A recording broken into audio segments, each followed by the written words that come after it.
سوال و جواب کی نشست کا آغاز ہو رہا ہے۔ فضیلت شیخ سے ہمارے دیش میں ایک سے زیادہ شادی کرنے کو غلط نظر سے دیکھا جاتا ہے، اس بات کو قرآن و حدیث کی روشنی میں بتائیں۔ محمد نعیم صاحب پوچھ رہے ہیں۔ ہمارے دیش میں اصل میں ہم کفار کی صحبتوں میں رہتے ہوئے بہت ساری عادتیں ہماری بہنوں نے بھی ہم نے بھی قبول کر لیا ہے، اور ان کے یہاں یہ چیز عیب مانی جاتی ہے، جبکہ ان کے یہاں رکھائلیں عیب نہیں مانی جاتی۔ مسلمان اسلام نے اسی عیب کو، اسی حرام کو حلال کرنے کے لیے اجازت یہ دی۔ پہلے زمانے میں لوگ 10 بیویاں 20 بیویاں رکھتے تھے، تو اسلام نے اس کو منع کیا اور کہا کہ تم 4 بیویاں بیک وقت رکھ سکتے ہو، تمہارے لیے حلال ہے۔ مثلا ایک آدمی ایک شادی، یہ عیب نہیں ہے اسلام میں، اور کسی بھی مومن مرد یا مومن عورت کو اسے عیب نہیں سمجھنا چاہیے۔ کیوں؟ اس لیے کہ اللہ اور اس کے رسول کا فیصلہ ہے، اور جو لوگ اللہ اور اس کے رسول کے فیصلے کو عیب سمجھیں ان کا ایمان، تو ایمان کی علامت یہ ہے کہ اللہ اور اس کے رسول اذا قضى الله ورسوله امرا، جب اللہ اور اس کے رسول کوئی فیصلہ کر دیں تو اسے دل کے ساتھ تسلیم کر لیں۔ تو اسے عیب ماننا یہ اسلام میں حرام ہے، بلکہ میں سمجھوں گا کہ کفر ہے اللہ اس کے رسول کے فیصلے کو۔ لیکن آپ کے پاس اگر طاقت ہے تو زنا کا خوف ہے، ایک بیوی مثال کے طور پہ بیمار رہتی ہے مسلسل، یا ایک بیوی حمل سے ہے، اور بہت ساری مشکلات آتی ہیں، آدمی کو ضرورت ہوتی ہے تو اب دوسری شادی کرنا چاہتا ہے، تو یہ کس نے کہا یہ عیب ہے؟ یہ عیب ماننے والے ان کو ایمان نہیں ہے، اور نہ اسی عورت کو ایمان ہے۔ اس لیے اسلام نے جو دروازہ کھولا ہے اس دروازے کو کھلا رکھنا چاہیے۔ آدمی کو ضرورت ہے تو دوسری شادی کر لے، تیسری کر لے، چوتھی کر لے، 4 تک حلال ہے، 4 کے بعد حرام۔ سمجھ آئی کہ نہیں ہے؟ اور بیک وقت یہ نہیں ایک کو طلاق دے کے پھر دوسری کرے، دوسری کو طلاق دے پھر تیسری کرے، بیک وقت، جبکہ تمہارے پاس عدل کر سکو، تم انصاف کر سکو، اور انصاف یہ ہے کہ جو کپڑا پہلی والی کو دو وہی دوسری کو بھی دو، وہی تیسری کو بھی دو، چوتھی کو بھی دو۔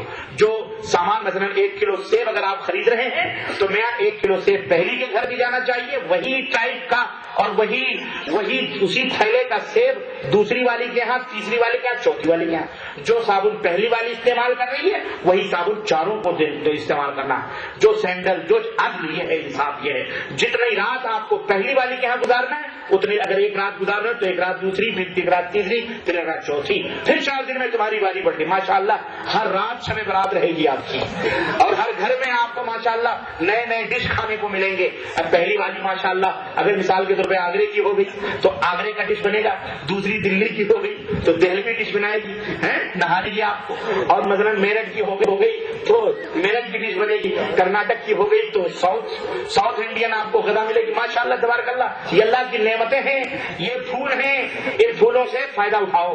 آج یہی وجہ ہمارے سماج میں بھی، اگر یہی سوال کرنا تھا تو موضوع ہی رکھ دیتے یہی، تو میں آپ کو سمجھا دیتا، میں کہاں تک بولوں، اور بھی سوالات ہیں، لیکن میرے عزیزوں، میرے دوستوں اور میری ماں بہنوں، یہ تمہاری عزت اور شرف کی بات ہے کہ آج مردوں نے تمہیں چاہا ہے اور تمہیں اپنی پیشانیوں کا جھومر بنایا۔ ایک شوہر اگر تمہارے لیے ایک ہار لا کے دیتا ہے تو تم دوسری کی خواہش رکھتی ہو، تو جب دوسرا ہار پہننے کی تمنا ہے اور تم یہ چاہتی ہو کہ میرا مرد مجھے کما کے لا کے دوسرا ہار دے، تو مردوں کی بھی خواہش ہوتی ہے کہ وہ ایک پھول کا اضافہ اور کر لیں۔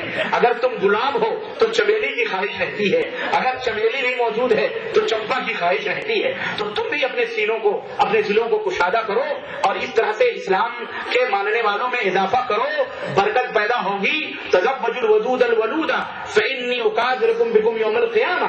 نبی کریم صلی اللہ علیہ وسلم، حضرت عاتکہ بنت زید، مدینے کی سب سے حسین ترین عورت رضی اللہ تعالی عنہ، مدینے کی خوبصورت اور ادیبہ اور شاعرہ حضرت عبداللہ ابن ابو بکر رضی اللہ تعالی عنہ سے ان کی شادی ہوئی۔ حضرت عبداللہ نے ان سے شادی کی۔ عبداللہ باپ بار بار اپنے بیٹے کو دیکھ رہا تھا کہ جب تک شادی نہیں ہوئی تھی تب تک مسجد میں اگلی صف میں ہوتا تھا، شادی ہو گئی تو کچھ دن تک اگلی صف میں، پھر اس کے بعد والی صف میں، پھر اس کے بعد بھی غائب رہنے لگے۔ ایک تو حضرت ابو بکر نے اس کو محسوس کیا، ہاں یہ ہے باپ کی ذمہ داری، بیٹے تو نماز میں دیر کرنا اسی عورت کی وجہ سے طلاق دیتا، اس کے حسن میں تو گرفتار ہو چکا، طلاق دیتا۔ کہا ابا بولی نا طلاق دے، طلاق دوں گا، طلاق دے کے ان کو ان کے گھر چلی گئی، وہ چلی گئی۔ اب عبداللہ بیچارے پریشان، اتنی خوبصورت تھی، ان کی محبت میں بیچارے ہو جاتا ہے کبھی کبھی آدمی، دیر ہو جاتی ہے محبت میں بیوی سے بات کرتے کرتے، تو کبھی سستی ہو گئی نماز میں تو اس وجہ سے طلاق ہو گئی۔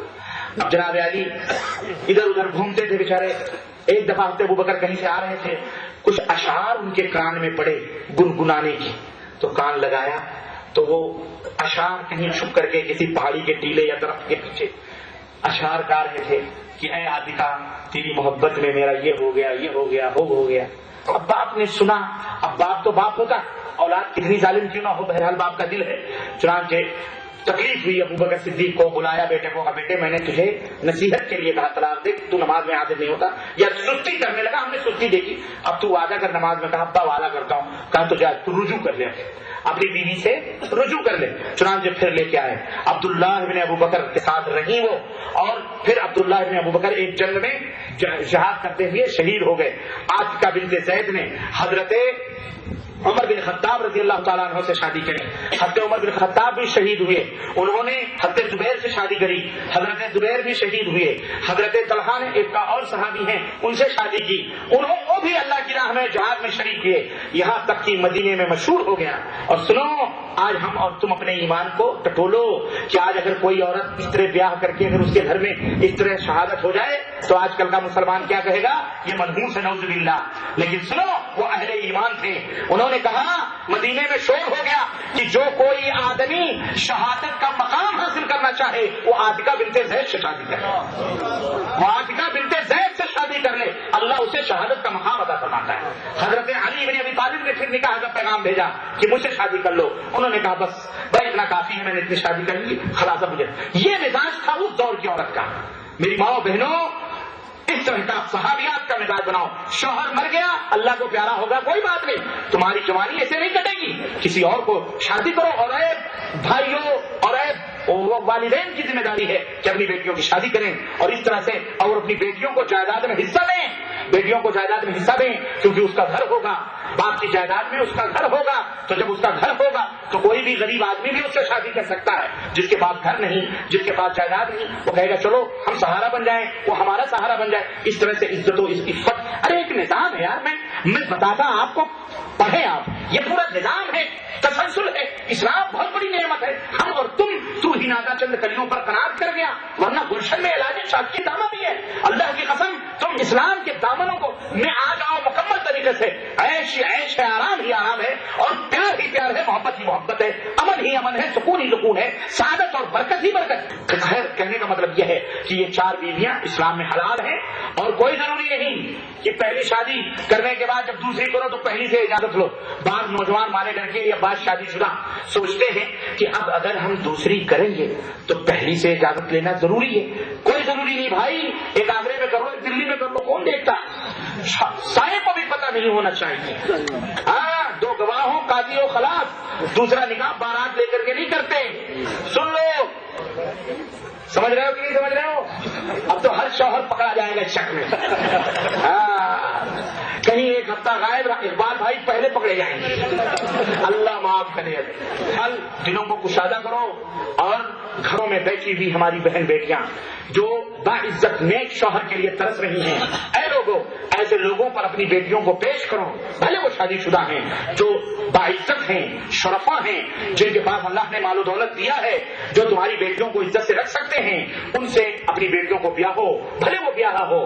دوسری کرو, اگر اس کے پاس نہیں ہے تو تمہیں پاس اللہ نے دولت دی ہے, تم اس کو دولت دو. اس طرح سے. اور اے لوگوں, اگر جن کی مائیں مر گئی ہیں, ابا حضور جوان ہیں, تو انہیں ہوٹلوں میں پھرنے نہ دو. تم بھی دوسری ماں ڈھونڈ کر اپنے ابا کی شادی کرواؤ. دوسری شادی معیوب نہیں ہے, بلکہ یہ بہت خیر اور برکت والی ہے. ایک شادی میں اگر تمہارے پاس ایک سائیکل ہے تو انشاءاللہ دوسری میں موٹر سائیکل ہوگی, تیسری میں کار ہو جائے گی انشاءاللہ تعالیٰ, اور چوتھی میں تم پلین میں گھومو گی انشاءاللہ. کر کے تو دیکھو انشاءاللہ تعالیٰ. بولو انشاءاللہ.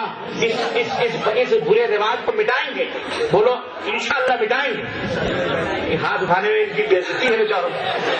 ادھر سے کیمرہ فٹ ہے اور ادھر عورتیں دیکھ رہی ہیں, یہ بھی دیکھ رہے ہیں کہیں مشکل نہ ہو جائے گھر جا کے. اللہ آپ کو خیر عطا فرمائے. ہم لوگ چونکہ مجیب بھائی کے یہاں مہمان ہیں تو کھانا ہم لوگوں نے بھی کھایا نہیں ہے. شیخ بے فکر رہی ہے, ہماری بہن کا دل کشادہ ہوگا. مجیب بھائی کے اہلیہ کو آپ اتنا بخیل نہ سمجھیں. اللہ خیر سے. جو حضرات شادی کرنا چاہتے ہوں، ہم نے انٹرنیٹ پر ایک شادی کا سلسلہ شروع کیا ہوا ہے جناب. shadi@yahoo.com ایک گروپ ہے، اس میں آپ لوگ جو لوگ انٹرنیٹ جانتے ہیں shadi@yahoo.com پر جوائن کر کے اس کو سبسکرائب کر لیں اور اس میں اپنا سی وی بایو ڈاٹا بھیج دیں، تو ہم انشاءاللہ آپ کے لیے، جیسے بھائی نے ابھی ہاتھ اٹھایا، آپ کے لیے انشاءاللہ اچھی اماں لے کر آئیں گے.